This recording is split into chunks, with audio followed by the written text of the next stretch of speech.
if you are a large manufacturing company, you spend a lot of time looking at metrics and understanding ways to understand retail, understanding ways to improve the way customers shop and pick up your product. But you're also very, very interested in doors.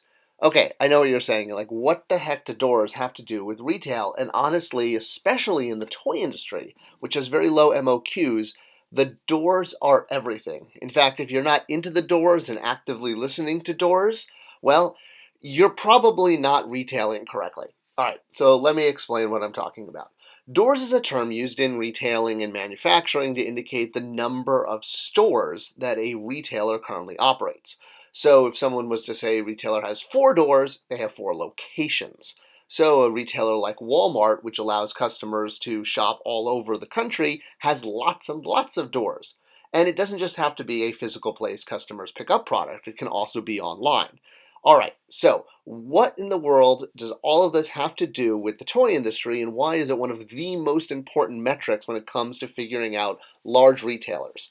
So there's obviously many retailers in the US, and everybody wants to be able to have their own product lines to bring in customers. It's called a customized program, or as we call it, exclusives. So let's look at two of the biggest big box retailers, Walmart and Target.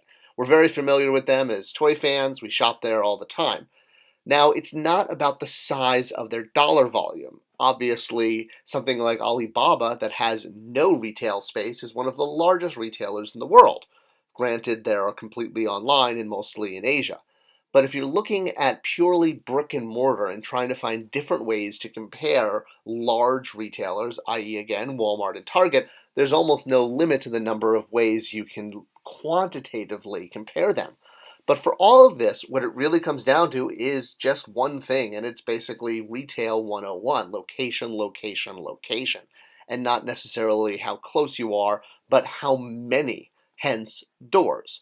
So if you were looking at Walmart versus Target, well, it's really just a numbers game. It comes down to the fact that Walmart has more than twice the number of doors. And this means that for toy fans, Walmart is capable of carrying more exclusive product because they can hit the MOQ more often. All right, so what in the world does the MOQ have to do with the number of doors? MOQ is minimum order quantity. Any factory that produces product has a minimum order they require from a toy maker. So, toy maker, company, yada yada, Hasbro, Mattel, Jax, Spin Master, anybody. They call up their vendor counterparts in usually China and Hong Kong, and they say, we want to make this new toy. Well, the factory would much prefer to make something like a bowl or a cup, because anything made of plastic comes out of the same factories. There's really not that many of them. A toy requires a lot more work, a lot more assembly. There's more parts, there's paint, there's moving parts. So it's more expensive to produce, and it's more expensive from a man hours or person hours, woman hours, human hours. It's more expensive from the number of hours a worker has to spend assembling a toy. A bowl or a cup has zero assembly. An action figure, a doll, lots. All right, so let's get back to the subject of this video, doors. Let's look at Walgreens, which is a perfect example.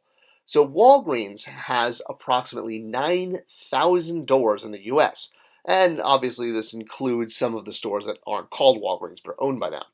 GameStop, also a very large retailer, they have almost 5,000 doors in the US. So every single retail location is counted.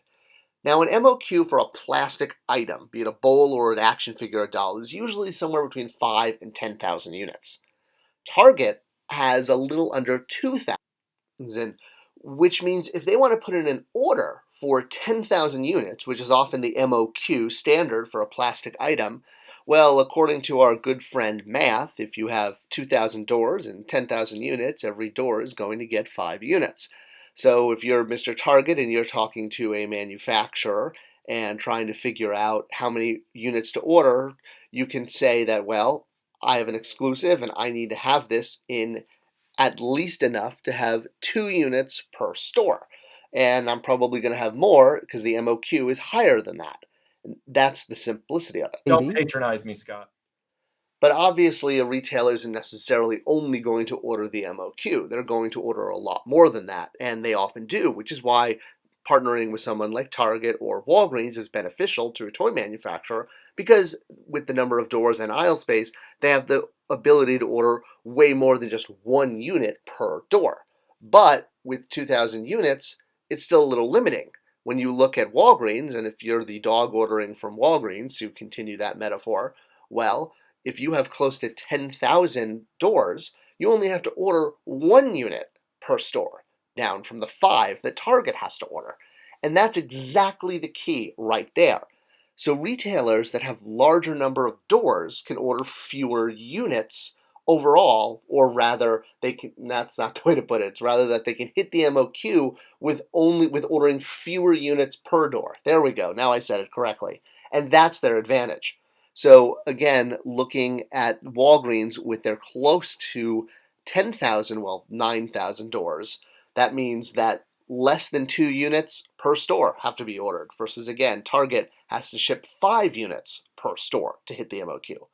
So the exploration for the toy industry continues. It's all about finding those new and exciting partners that not only have a large number of doors, but also an interest in selling toy product. When you find a retailer like this, like when Steve Ann was at Walgreens and was a toy collector himself, well, it's a perfect match, because now you have the number of doors that can handle the MOQ combined with the interest from the company, or in this case, the person doing the ordering. It's a never-ending quest. The toy industry is always looking for new and exciting retailers, and if you have a lot of doors, you have a good chance of having exclusive product. I hope you enjoyed this video and it was a good look at the way doors and exclusive product interrelate. Hey, do you have an idea for a retail line or retailer that's got a ton of locations that should be selling toys? Maybe you should be starting a toy company.